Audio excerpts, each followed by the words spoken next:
You can tell you got a new camera on yours. That's awesome. Yeah, is it better? Much clearer, much clearer. All right, I'm going to get us live on LinkedIn here, and we are going to get started.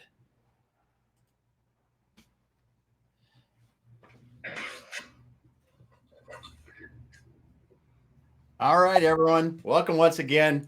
We are back with another round of the Exit Your Way Business Roundtable on Thursday. I'm Damon Pistulka. My co-partner in crime, Andrew Cross, and I are going to talk today a little bit about annual strategic planning and projection development. I hope that if you have not been doing this, you've been thinking about it, because it's something that, we think is pretty important, and we know it helps a lot. So, Andrew, thoughts for the day so far? Yeah, it's that time of year, right? That's, how did we do? We're closing in on 2021. What are we going to do for next year? What went right? What went wrong? And so this is a little chance to talk about that and how we do it, and we're doing this for our clients and helping them develop their strategies. Yeah. I'm excited about this. I like this topic, and I think, and Damon and I, as partners, we're small business, but we're doing this for ourselves, right at this time. So this is real time, and love to share what we're into. Yeah. We geek out over this stuff. It's fun, but more importantly, it really, really helps. So I'm going to bring up a presentation here. We're going to get talking about this thing. I just want to say, if you're listening to us on LinkedIn, go ahead and drop in the comments where you're listening from. If you get any questions, go ahead there, and we are going to get started. So I'm going to share the screen now, and we will get going. So now I am going to, hopefully, there we're sharing there, and I'm seeing it there. Does it look good, Andrew? Yep, I can. Right? Okay. Not necessarily good, but right. All right. Well, as we were talking, strategic planning and projections development is something that every business owner, I think not every, but most business owners don't necessarily look forward to, but they often understand the importance of. Wouldn't you agree with that, Andrew? I would, but I do think it's often overlooked and maybe even bypassed or put off, too. So, and, I think here and why is that too? Because I think that, going through this too, we want to see a way. This isn't something necessarily to put off or procrastinate against. If it's done right, it can be also fulfilling, I think. Yeah. And it's not that hard. That's the thing that we hopefully, by showing the simple steps today, and in the next couple of these that we're going to do before the end of the year, we're going to walk through. Today, we're going to talk about basically the strategic planning and kind of what that's going to look like. The next one, we're going to talk about the part about, okay, we're actually going to start putting our projections together, and then in the final one, we're going to refine them, and we're going to get down and dirty and lay them out, and so we can communicate them with the rest of our teams. So, all right, let's get going. So, have you read Good Strategy, Bad Strategy by Brad? No, I haven't, but that's one I'm going to write down. That's for sure. Good. Thanks for sharing that, Brad. All right. Good strategy, bad strategy. Brad Smith recommends. That sounds great. Good strategy, bad strategy. Brad's recommending that one. That's good. So why the heck are we going to do this planning? And I liken this. People go, oh yeah, this is a lot of work and things like that. But the one thing about strategic planning, do you go somewhere in your car without knowing where you're going to go? I asked that. Somebody's going to say yes to that. Somebody question. says there. Sometimes you just go out for a leisurely drive, but most of the times you're not, right? You know where you're going. So why are you running a business like driving your car and not knowing where you're going? I mean, you got lots of times there's millions of dollars at stake, but we're driving it like you don't know where you're going. And if you don't know where you're going, your team certainly doesn't know where they're going. Isn't that right, Andrew? That's absolutely right. So where you're at. That's the other, question that needs to be answered. But why? I understand. I think it's overwhelming, especially because, going through this process with many, many companies, yeah, people try to do it. A strategic plan, a properly done, well, put it on paper, well done kind of thing that you understand and everybody else is saying, you're looking ahead 5 to 10 years. That's the overwhelming part. Is, but that's, we'll go on here a little bit about how to back off a little bit, simplify it. It's not as bad as it looks. Exactly. Take the simple steps. And you will see that if you lay out the plan, you will go much farther than if you didn't. Even if you don't reach your goals, you're going to get much further than you would have without them. But it is like driving a car without knowing where you're going. And I just want to I think too, we got to acknowledge there is an end. And there's, again, we'll come back to that. And that's the exit. Everybody at some point is going to be out of their business. Yeah. Like it or not, 100%. Yeah, it's 100% rate. That's for sure.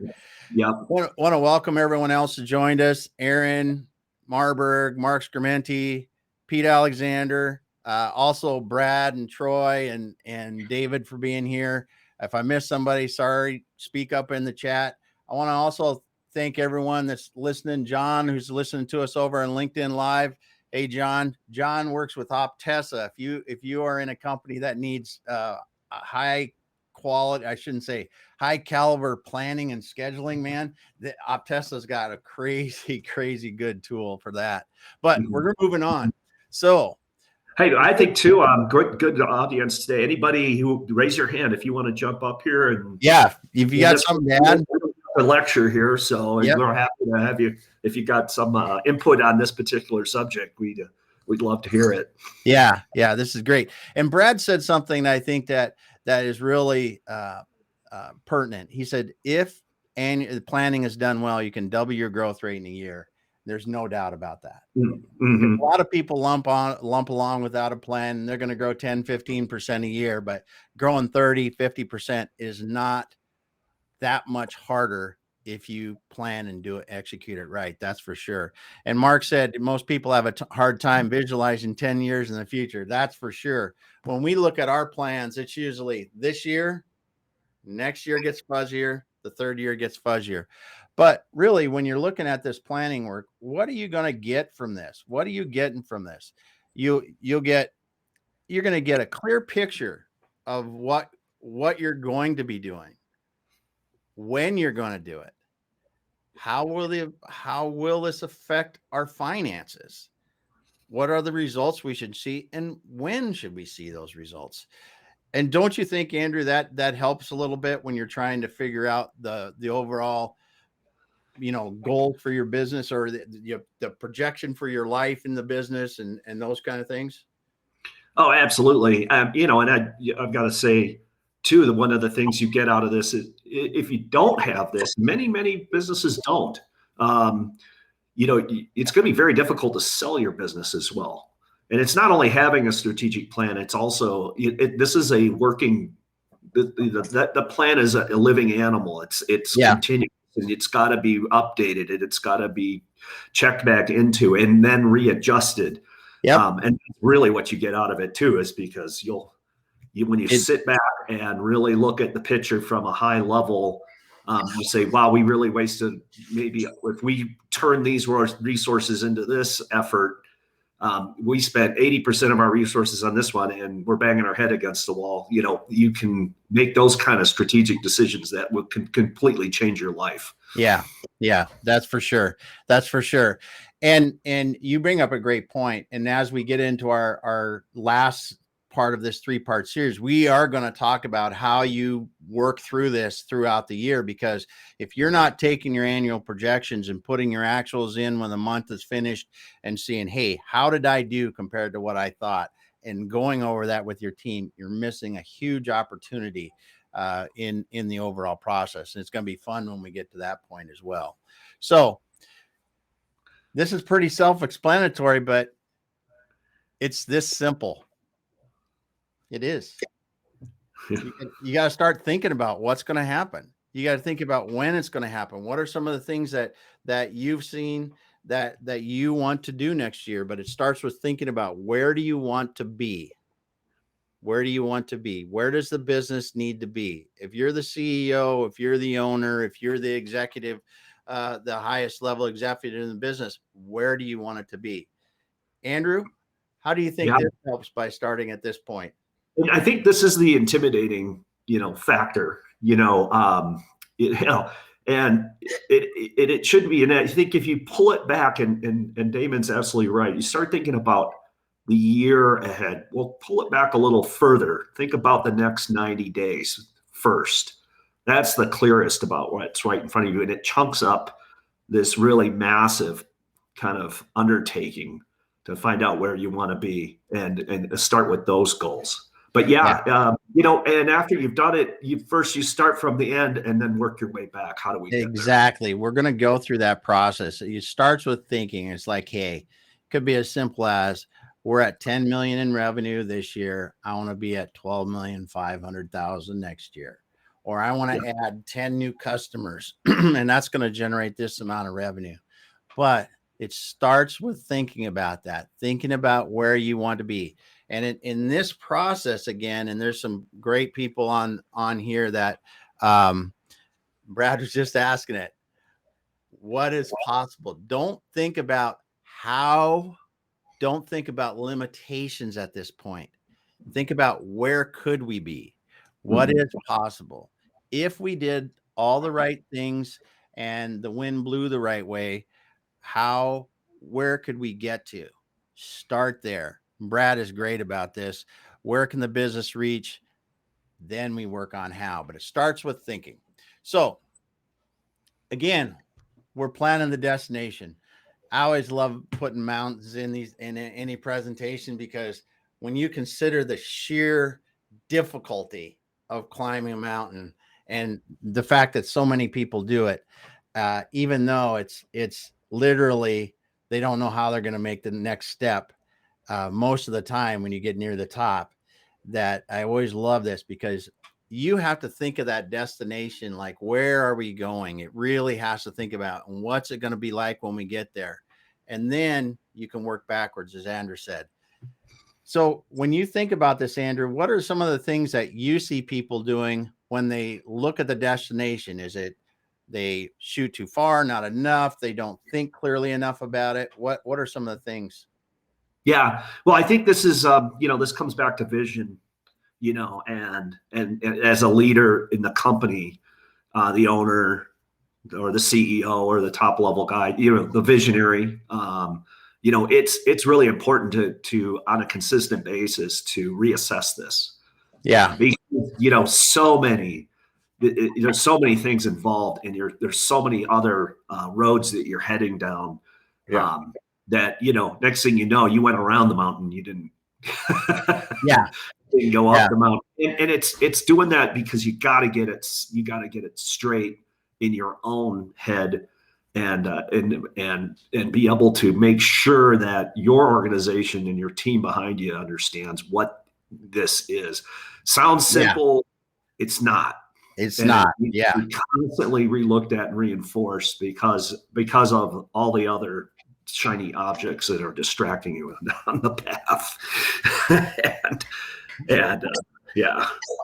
I just love the comments coming in here. They're so great. Aaron loves the mountain analogy, because Aaron's been up in here a few times. Mark talks about focus, which is awesome. It does help you focus, figuring out where we're going. And then this is great from Ron. If you don't know where you're going, then any path will get you there. Yeah. Well, I think too, a lot of people, think that, know what their vision is, and they assume everybody else does. And they actually assume they know it. And when you sit down and actually go through this exercise to reassess that, you realize, wow, it's not really what I thought it was. But I think one of the most interesting things you can do is go ask go ask your wife what the vision is, what their opinion is. Go ask your, somebody you trust, or your employees, your partners. Get on the same page. It'll be really interesting to go through that exercise and understand what the answers are to those questions. Yeah, we've got Dwight Smith on LinkedIn also says the best way to predict the future is to create it. And it's right. If you don't see it, if you don't see where you're going, you won't get there. More than likely. It's so, and the other thing that I've seen too, and we've had a couple clients that were kind of hesitant in doing this over the years, because they're like, well, what if we don't get there? Well, if you lay the goal out and you said that, hey, I want to be an Olympic athlete, I want to be an elite level triathlete, and you get to the point that you can run a marathon, that might be 10 times farther than you ever want to get without putting that goal out there and trying to get there. And right. Mark, so we're going to continue on, but Mark says another good point about this is everyone in the company needs to know, which speaks to communication. You need to say it 1,000 times. And you're exactly right. In the end, in the last part of it, we're going to talk about this, but this is a process where you're going to start as the highest level executive with the destination and reflection, but then it's time to start bringing your team in. Isn't it right, Andrew? Absolutely. And I think too, there's a good book, The Art to the Start, Kawasaki, and he's getting that because they're working with startup companies at the beginning to really understand, it's not a tagline, it's the mantra. What is it that we do? Not the tagline for those people, and that's really interesting. If you can get there and everybody, the first things out of their mouth and you ask them what they do is the mantra, then you're down the road. You're going there. Yeah. So once you've figured out your destination, you've laid it out. We're going to be a $12,500,000 company this year. We're growing 25%. We're going to add this many new clients to do that. Then you start to reflect on what worked well this year. What didn't work well? Where are we at now? And this is sped up a lot if you're doing good KPIs and having good meetings with the teams. But this is something that you really need to understand is where the heck are we now? What was working well and what wasn't? Because it's going to start to show you where I can accelerate faster and what I need to shore up potentially to keep going with what we want to do. But this reflection step is very good. And when I'm talking about this stuff, when you set your destination, write it down. It's good. Write it down. I was going to say that's it. It's got to be written down. Yep. Got to be memorialized. You got to go back and go, what was I thinking last year this time? Yeah. When we're at the end too, I'm going to show you an example that we use. It's really pared down, but it's easy and simple to use. But this reflection point is something that you need to have and you need to document. This is what worked well. This is what didn't. And because those are some of the things that you're going to be able to use or address, you need to address moving forward. Yeah. Well, I think too that one of the things about this that makes it work is what's really hard about this is that the owner, we're talking about this specifically for owners, business owners. And they're, I think in your mind, a really disciplined business owner, if you can get out of your head, treat it like I'm accountable to somebody. Like if, and big companies have very well documented and disciplined strategic plans. They have to, otherwise they're investors. But treat this business, even though I'm in the CEO chair, but I'm answering to my stakeholders. So I'm looking at what we planned for last year, and I'm going to talk about it this year and make a good assessment for it. Because in actuality, that's really what it is. It's not just you. You are accountable to your employees, to your family, and all those things. So yeah, I like Brad's comment here. Is it a hobby or a commitment? that is true. And the fact of the matter is, there's a lot of probably the vast majority of businesses don't even do annual planning.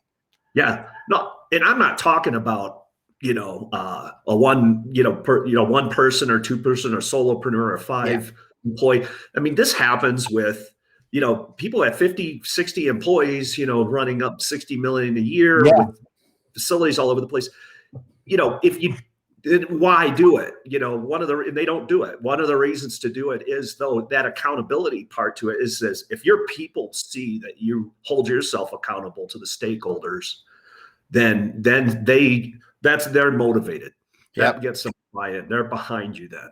Yep. Good stuff there, Andrew. So once you've done the reflections and you know where you're going, you're like, okay, what's working well, what's not. You got to figure out, what the heck are we going to have to do to get to our destination? That's actually me there. That's you working out there? That one-handed push-up there. Yeah. Right. Yep. You can see it. Yeah. You see that's why I took a picture of you from the other day at the gym.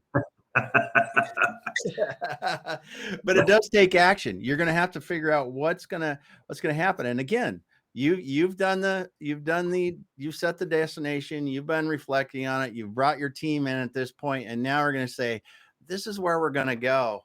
What do we need to do? We have to think about, how many customers are we going to need at? What kind of operational changes do we have? What are we going to people, process, equipment, going through those things. And then if we're doing this, if we're going to take this action, what kind of results should we see and when? And you're getting your team involved in this. You're going, because if we're going to grow by this much, how are we going to do it? Yeah. With your salespeople. If your demand is going to grow this much, how are you going to accommodate that in your operations? Yeah.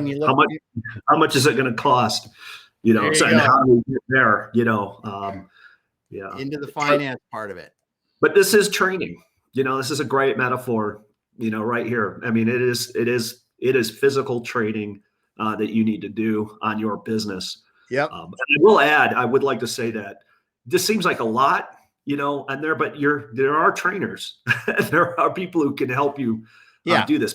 Brad Smith in the audience is one of them. You're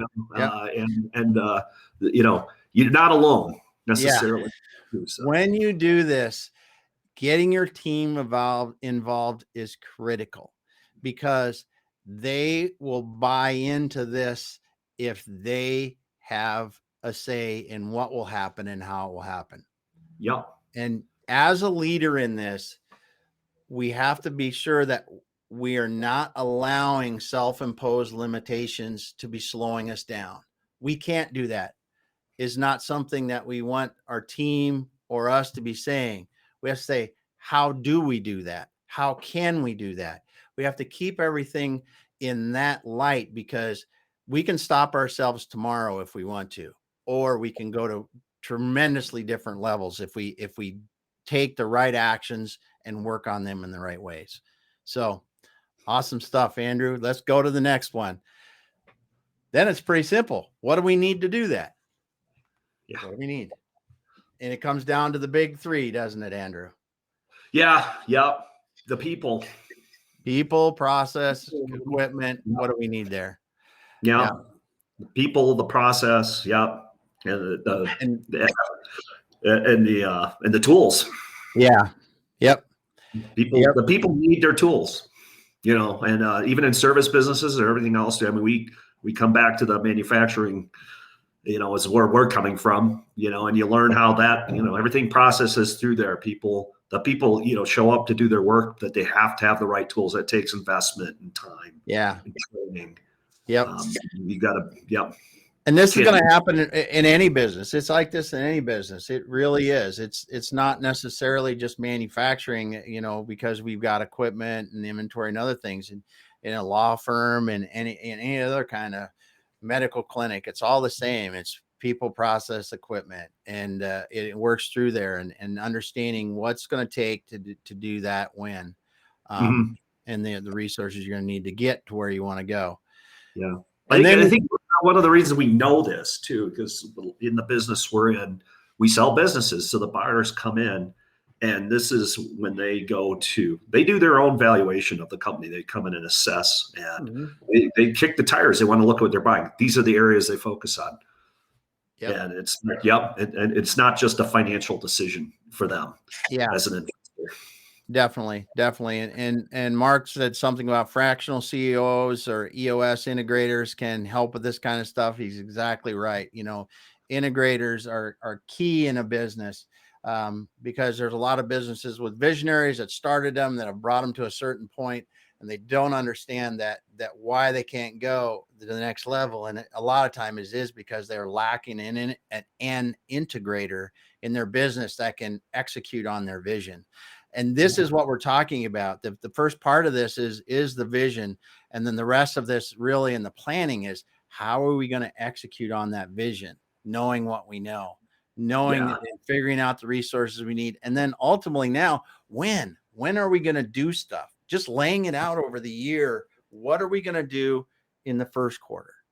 What are we going to do in the second quarter? And what should the results be on these things?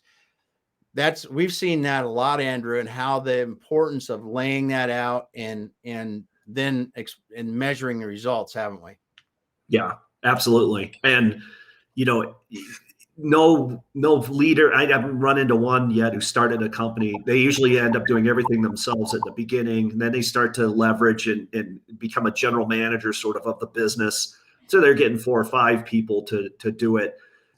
But they understand the vision. They know what they want and where they want to go. But very rarely do they get there. They start and they stop and they're on to the next thing. Another great idea that they had, and this can happen in a matter of 24 hours, but you need those people behind you that can see that plan through. Yep. And then, of course, behind all this, we have to understand what the costs are. And the resulting benefits too. If it's going to drive revenue, reduce costs, increase costs, because we got to buy equipment, we've got to invest in systems, technology, whatever. But you have to get to this detailed level, because we've talked about what actions are we going to take, when are we going to take them, what financial impact is that going to have, because this all helps us to build these projections for the year. Both showing revenue increase, cost decreases, or investments we need to make. It's a critical step. Again, actions, when are we going to do them, and then the cost for them. And this is where you get involved a lot, Andrew, isn't it? Because when you look at this, you can really, if you want to, you can actually model your cash flow for the entire year on this. Yeah. And it's a blueprint.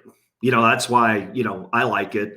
It was, it's the finance part, of course, the cost, but you have to look deeper into that behind the numbers too. And, the real cost, the time that it takes, for you, as well. And you have to have some way, to achieve that, because that's the hidden things behind the numbers that will be one of the reasons you don't get there.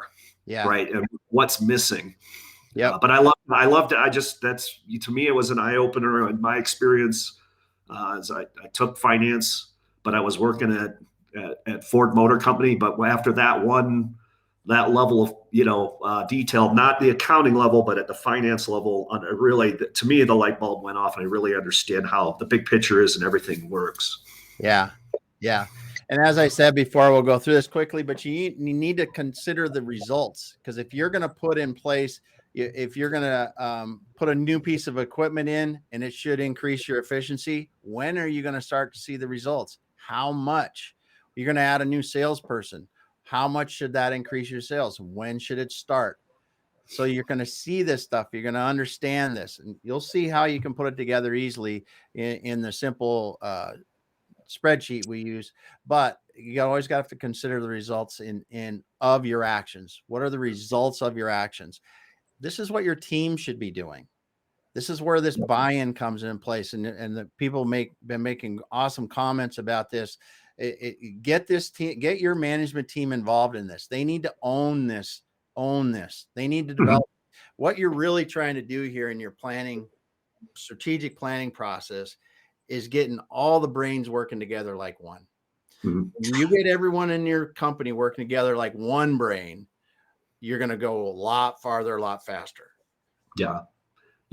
And we talked about it too. It's like, start out where you want to be, work your way back.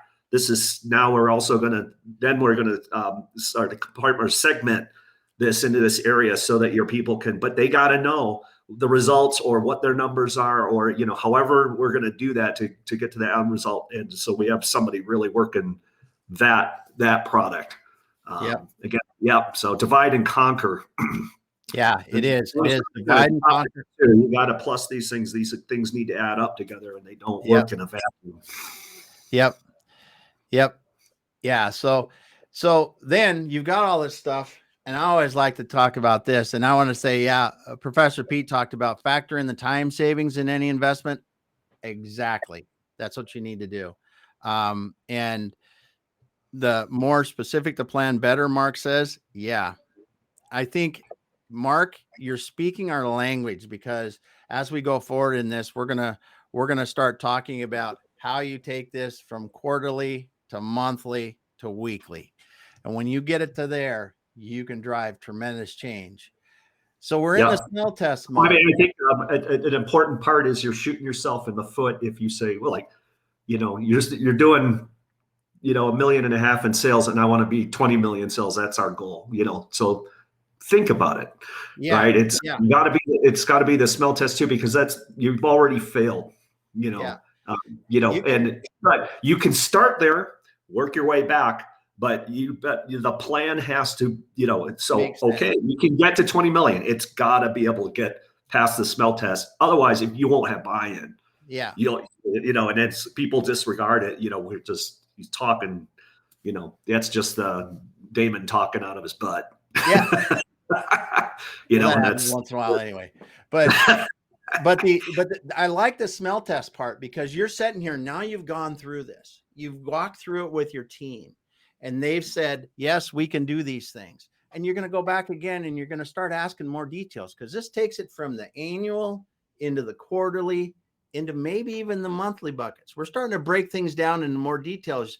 It's like, you said you're going to raise sales by 10% in this quarter. How are we going to do that? Do you have the specifics behind it? Let's write them down. What are the results that you're going to need to see across that quarter in sales? What are the actions you're going to need? Because as Mark said, we need to break this down from annual to quarterly to monthly to weekly. And you go by going through this smell test and looking at the critical steps to go and to achieving the goals. First of all, understanding what are the critical things that we have to do this year, and then engaging your team in making sure each one of those steps along the critical path is detailed enough so the whole team, not just the person that's responsible for it, understands and buys into this. So if the sales says that they're going to, by doing this, they're going to create these results, your operations, your finance, everybody should be in there and asking questions and learning about it and providing input, because I guarantee you they will refine this in ways that the salespeople didn't think about, you as the highest level executive didn't think about, and it will come out better than anyone did it.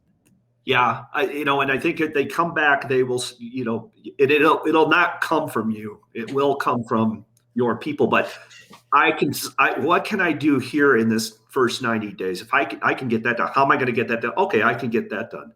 And they chunk along like that. And then they realize when you circle back, they go, oh, this plan will get to 20 million, because if we can do this 90 days, the second quarter, third thing, chunking it up like that, at the end, the light bulb goes off. Yeah, we're on our path now. Now we just execute. Yeah. That's awesome input there, Andrew, because it is. You can break it down. You keep breaking it down, because when you say that, someone says, hey, we're going to grow 50%, everybody goes, oh man. But when you start to break it down and you go, well, if we do this, we can do this. Those are the results. We do that. Well, then 50% might not be nearly as bad as you think about when you first see it. It's a series of steps. And again, as we work through these critical steps, there's going to be things that are difficult challenges that need to be overcome. We can't do that, because how can we do that? And what are the things we need to solve? You need to keep that conversation moving in that direction. So once we know the critical path, we need to think, hey, what are the initial steps? And Andrew brought that up very well. What are we doing in this 90 days? What are the things that we have to get done? And keep going through that. So coming into this, write it down and check the boxes. Yep. Lay it down, check the boxes. And then when we look at challenges, think ahead of the challenges. Again, we got a picture of Andrew here on the left. He was in one of his what are those ultra Survivor. Yeah, the Survivor kind of things. He was out working in there. So I got a picture of him, one of those, and put it up here. And but have him think about the challenges. Think about the challenges. What okay, you need to grow the sales by 30%. What is the biggest challenge in that? And how are we going to overcome that challenge? Yeah. Hit them head on. I got to do 5 chin-ups. Yeah. How are we going to get there? It's just 5. Yep. Yep. And you just keep going like that. And you think about these and hit these challenges head on. Now we've gone all the way from the destination into the critical steps. Now we're talking about, okay, what could derail us? And how are we going to prepare for those things as we go? Because it's get your team thinking about it, getting them planning about it. It's not, we can't do this. It's how can we make it happen? And you'll find that they'll go a lot farther. And I think too, we circle back because we talked a little bit about fractional, and resources, and, we're talking to the business owner. It's like, you're not alone, right? And these are fabulous resources that you could tap, but you also need to make sure that your people understand that they're not alone in this too. There are outside resources, right? It's not on them to come up with all the answers and solve all the problems. It's, again, getting them the right tools. As a good business owner too, is like, do you have the right tools to do your job and get this project done? Yeah. Mark's got a great comment there. The how we get there is the operational focus. That's right. And that's what we're talking about in this part. At the visionary part, they're setting the goals, and they're going to, and a lot of visionaries confuse, as Mark says here, they confuse setting goals with planning. This planning is where you take those visions and bring them to reality and create the reality, as someone said on LinkedIn. And I know Brad has mentioned it too, but you're right, Mark. This is where you're going to make sure that you've thought through this, laid out the steps you need to take, and the timing and the costs and everything to do this and really execute on it. And as we're saying here, it's you go back again and you're getting a more and more intimate knowledge of what you're going to do at each level in this.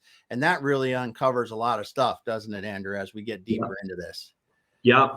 It's a process, and it's a improvement process that is continually circling back, reassessing, and adjusting. You get that wheel turning too. But it's like our old buddy Jeff Graham, it's like, and he really got in there and helped sales teams.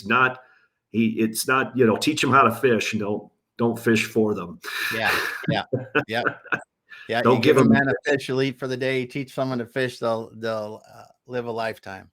Yeah. So, basic. It's basic. Block and tackle. Yep. And then again, I said refine cost, refine timing. It kind of goes hand in hand. And Mark, you're right. That's planning. This is planning. This is going back and we're giving it the smell test. We're going through and say, if you really think you can do this, what are the steps it's going to take to do it? When do we need to have them done? And what results should we see? When, what's it going to cost? For sure. You really can do it that much. It's going to take more. It's going to take less.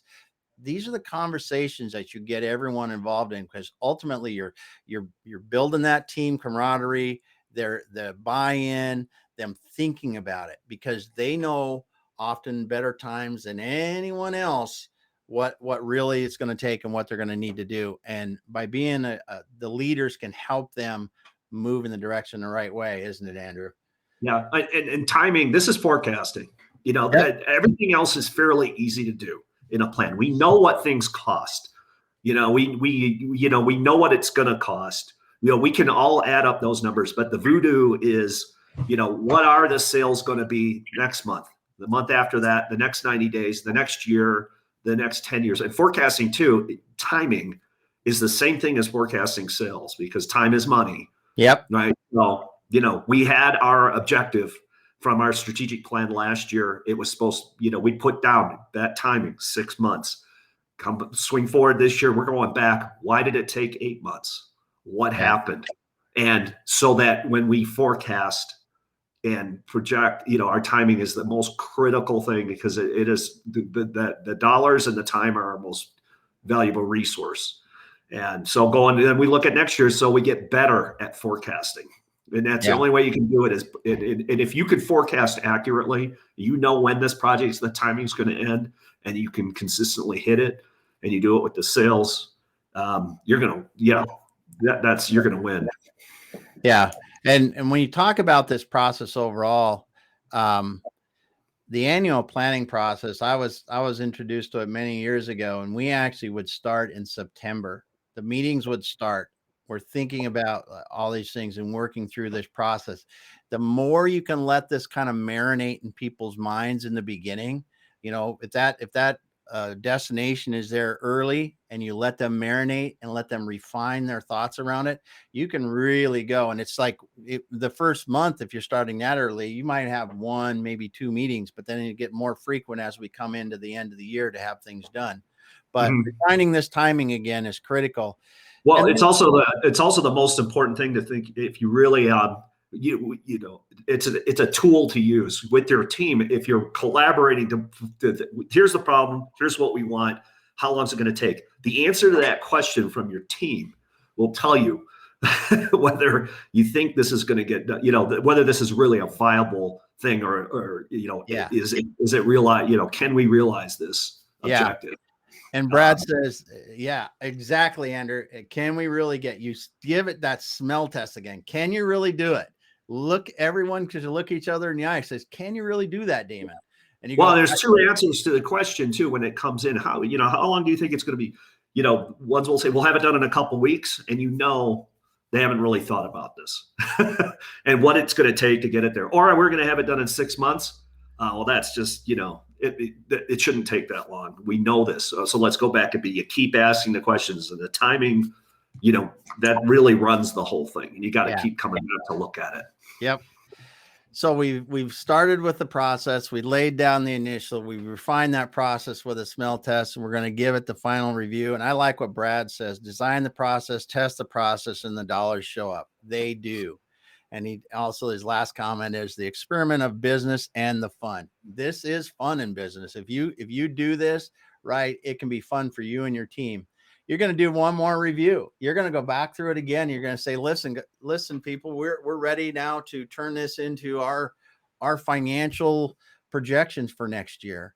And it's time to go through that with them one more time. Ask them about the details. Again, as Mark mentioned along a few comments ago, we're taking this now from the annual to the quarterly to the monthly, so that people can really get behind the details of what are we doing in January? What are we doing in April? What are we doing in May? So they understand this stuff. You're giving one more review. And then ultimately, what do you get? What do you get from this?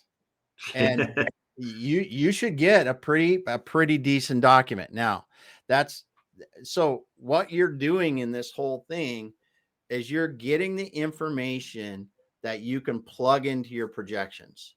And that is the gold in this part of the process, isn't it, Andrew? Yeah. And this doesn't have to be, and it shouldn't be, a 150-page document. Nope. Nope. And they're also, we all talk about executive summaries, and there's a reason executives like that, and the business owners, and you have to, they want to know what they need to know and where we're at on one page. But you also have to chunk that down, because they're your team, they're the executives of their world, and they have to have the same kind of reporting out. Yeah. And you go through that. If you can get it on one page and explain to your upper management, everything that they need to know, it takes time to get it. It's taking that data and getting it to them in that way. Then you've got a very good tool. You really are on top of where you are. Yeah. So we're going to share this real quick, and then we're going to wrap this up. Yeah. This is as simple as it can be. I mean, you're going to have more lines than this. This is just a blank one that we've laid out here, but I've got sales, operations, finance, people, and miscellaneous. You put your categories in there. What am I going to do in the quarter? break it down into months if you want from there. But this is just going to be your tab in your annual projections. You just build out your tab so that you can use this in your annual projections. When we look at this in the next weeks, we'll show you the spreadsheets that you can use. We'll give you the templates to use if you want to be able to do this, because you lay this out, it will turn into the financials for your projections for the next year, and will then turn into your monthly and weekly goals for your entire business. Yeah. And the power of this is when this is fully implemented. Well, it looks simple enough in a one-page thing, but there's a lot going on behind this. It's when your team starts, your people, we're back to it. Number one, your people are starting actually to develop what these points are that we are tracking and what we're looking at here. Their ideas, they're starting to think. Yeah. And they're coming up with their problem solving. They're the ones coming up with the ideas. Yeah. Again, because you're not alone. And again, if you start at the beginning, it's overwhelming. Yeah. But you don't do this, all of this. This is your entire team. Yeah. It is your entire team. It's not one person that does this. This is your entire team. And that's the end, folks. That's the end. Then next time we're going to talk about building projections. We're going to shut it down here. I know we got people that need to go for their 9 o'clock meetings. We are getting done on time today. Thanks so much. If you're on LinkedIn Live, I want to thank Sam and John and Adam and everyone else that was watching us on LinkedIn Live. We're going to shut down there. We're going to finish up in a few minutes on Remo, and we're going to be done.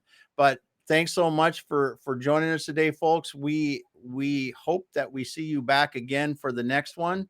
And we are going to be out on LinkedIn for now. I'm going to shut that down, and we're going to go back to the tables. Thanks so much.